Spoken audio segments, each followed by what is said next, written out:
In the suburbs of a small Texas town, life looked ordinary on the surface. Rows of identical houses lined clean, quiet streets.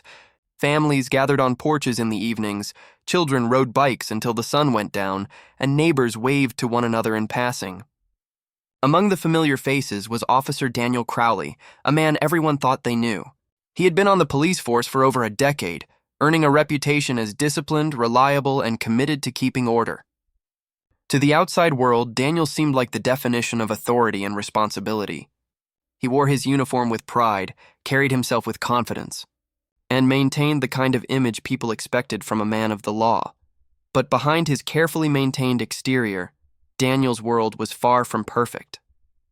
At home, his marriage to Caroline had been strained for years. Their relationship was built on routine and control rather than love or tenderness.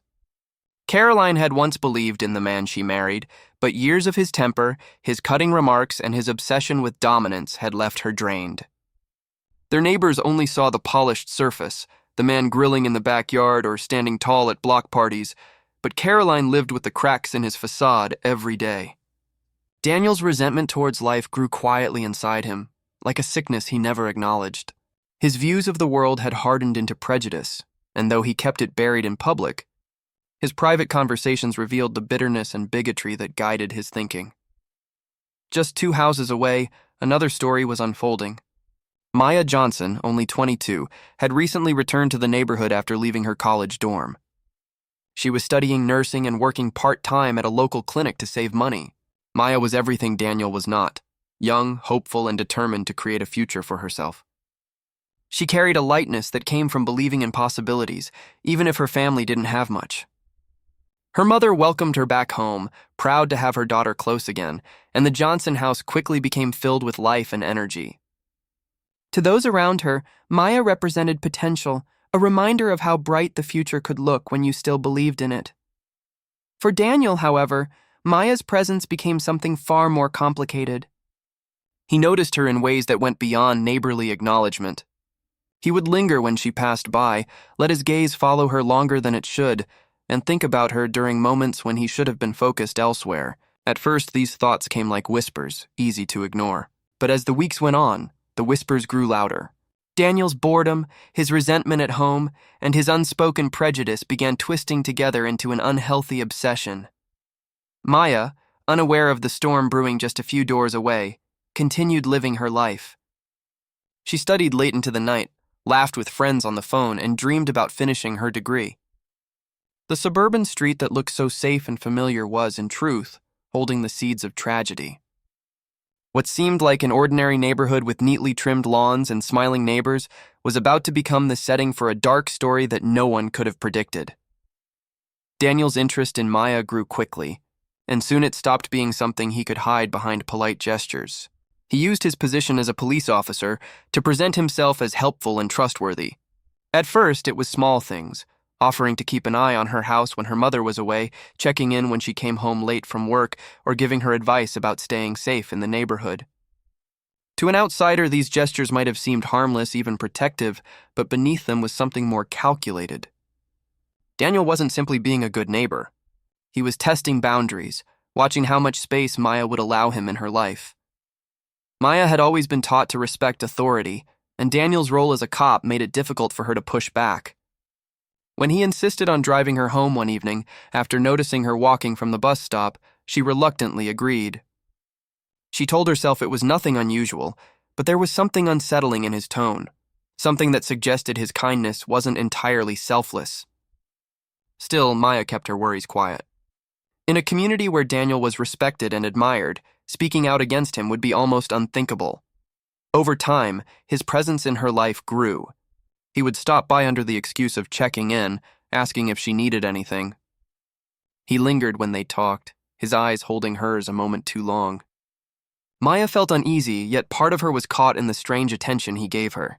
Daniel was older, experienced, and intimidating in ways she couldn't quite explain. Their interactions became less about neighborly concern and more about secrecy. One evening, after months of tension, the line between them blurred completely. Daniel pushed the boundary further than ever before, and Maya, trapped between fear of him and fear of what might happen if she refused, didn't resist. What followed was a relationship defined by secrecy and control. Daniel had power not only as a man twice her age, but also as a police officer with influence in the community. He made sure Maya understood the consequences of speaking out, warning her in subtle, threatening ways. To the outside world, Daniel was still the reliable cop and family man. But in the shadows, he had bound Maya to him in a web of silence. Neighbors occasionally noticed Daniel's car parked near Maya's house at odd hours. But when asked, he would explain it away as part of his patrol duties. Nobody questioned him further. His reputation and authority shielded him from suspicion. For Maya, each passing week made it harder to escape. What had started as uneasy encounters had become an affair she could not control, one marked by secrecy, shame, and manipulation. The relationship was not built on love, but on Daniel's hunger for dominance and Maya's inability to find a way out. She carried the weight of it silently, while he continued to live his double life, smiling for the neighbors by day and sinking deeper into obsession by night. The walls of their quiet suburban street kept the secret contained, but every secret has a breaking point, and theirs was getting closer with each passing day. Caroline Crowley had lived with Daniel for more than a decade, and in that time she had learned to read him in ways no one else could. His uniform, his medals, and his posture may have convinced the neighborhood that he was steady and respectable, but Caroline knew the shifts in his tone, the tightening of his jaw, the way he deflected when confronted. She had given up trying to fight him years earlier, resigning herself to silence whenever he grew distant or angry. But silence does not erase suspicion, and when Daniel's patterns began to change, Caroline noticed immediately. He had always been controlling with his time, strict about routine and predictable to a fault. Suddenly, though, there were late-night calls he couldn't fully explain, long showers after coming home, and a new restlessness in his manner. Caroline at first brushed it aside, telling herself it was the stress of his job. Yet the unease grew each time he slipped out after dinner, muttering about needing to check on something. She would lie awake in their bed, staring at the empty space beside her, wondering where he really was. The truth revealed itself one afternoon in the simplest of ways. Caroline had been sorting laundry when Daniel's phone, left carelessly on the counter, buzzed with a notification. She wasn't the kind of woman who went through her husband's things, but something about the sound drew her attention. The message was a voicemail, and when she tapped to listen, she froze. The voice was unmistakably young, soft, and unfamiliar, Maya Johnson's voice, their neighbor from down the street. Caroline listened again, her hands trembling. The words were not explicit, but the tone carried intimacy that could not be explained away. Rage rose in her like fire. For years she had endured Daniel's coldness, his sharp words, and the weight of his prejudice. Now she realized he had been sneaking into another life altogether, a life that humiliated her in the cruelest way. Confrontation was inevitable. That night she demanded an explanation. Daniel dismissed her suspicions with the same arrogance he had always carried, denying, deflecting, twisting her words until she questioned herself. But Caroline knew what she had heard, and for the first time she refused to let it go. Still, Daniel was a man who thrived on control, and his reaction only deepened the cracks between them. He began to guard his phone, to leave the house at stranger hours, to shut her out completely. Caroline was left with her thoughts, replaying the voicemail in her head, envisioning her husband in the arms of their young neighbor.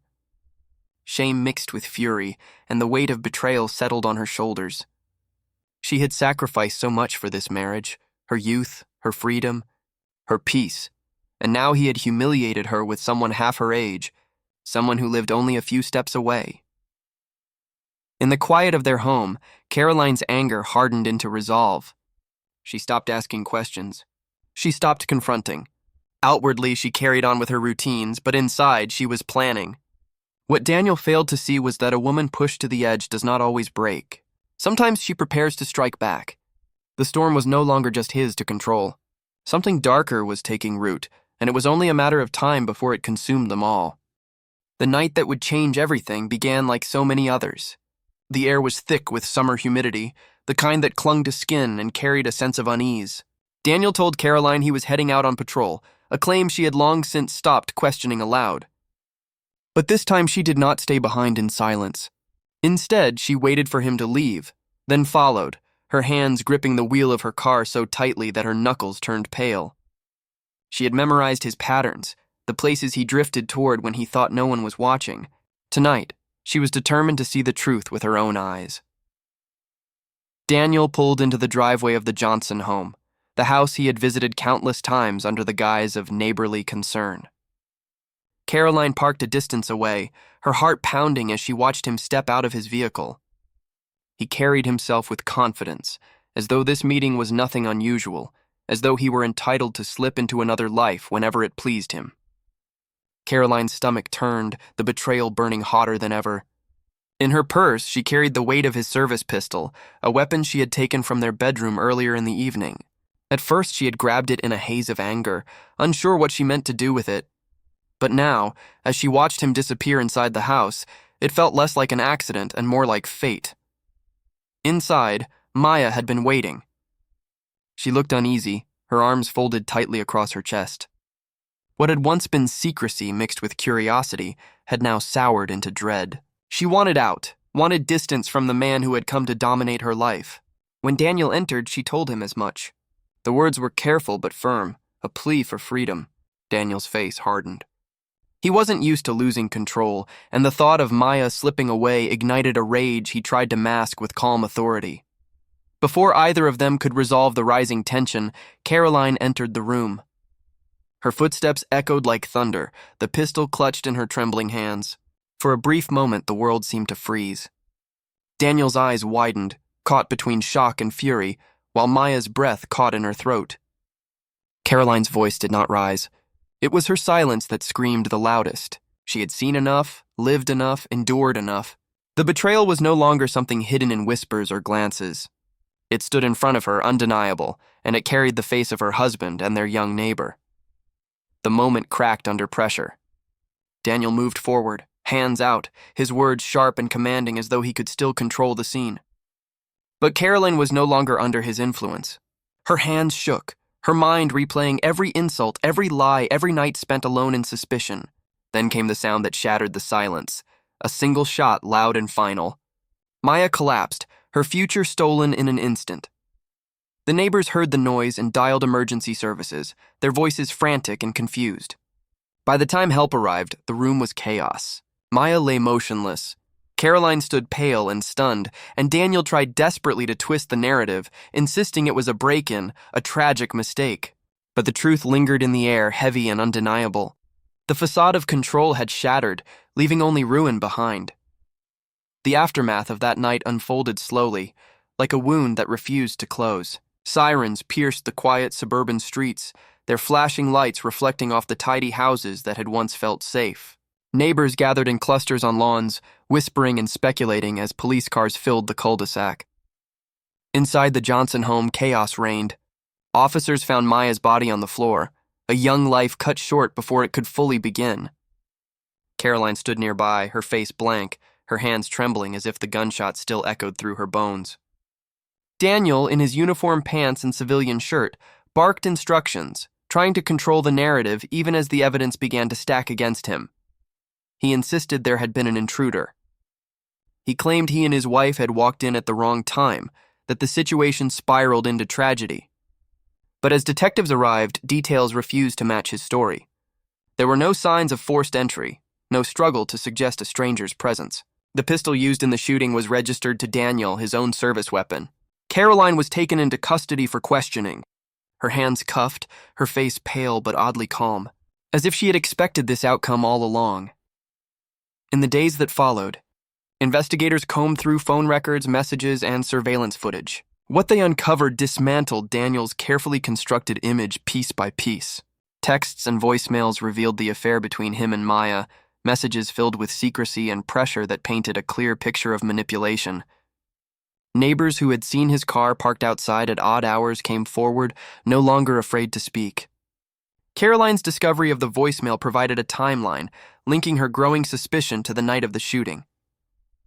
Caroline's confession came reluctantly but truthfully. She admitted to following Daniel that night, admitted to taking the gun, and admitted to pulling the trigger in a moment where years of rage and betrayal boiled over.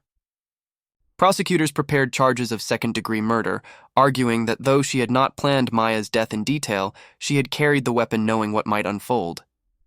Her trial drew attention across the state. not only for the shocking nature of the crime, but also for the revelations about Daniel's abuse of power.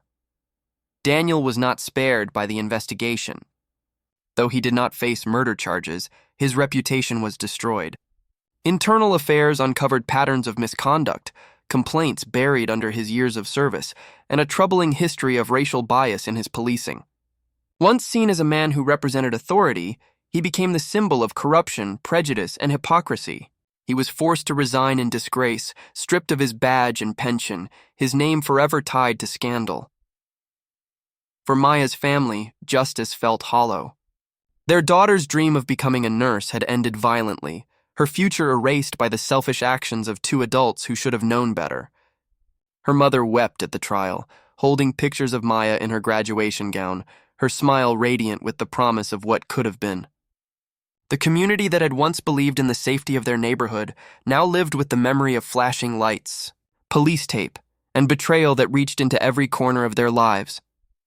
Caroline was sentenced to decades in prison, where she would spend the rest of her life replaying the choices that brought her there. Daniel walked free, but his fall was in many ways just as devastating. The man who once carried himself with pride was left isolated, stripped of the power he had used to control others. He became a cautionary tale, proof that even those who appear untouchable can be undone by the very secrets they try hardest to hide. Maya's name lived on, spoken in whispers at memorials and vigils, a reminder of innocence caught in the crossfire of obsession, betrayal, and prejudice. What began as a hidden affair ended as a tragedy that exposed the darkest truths lurking beneath the polished surface of suburban life.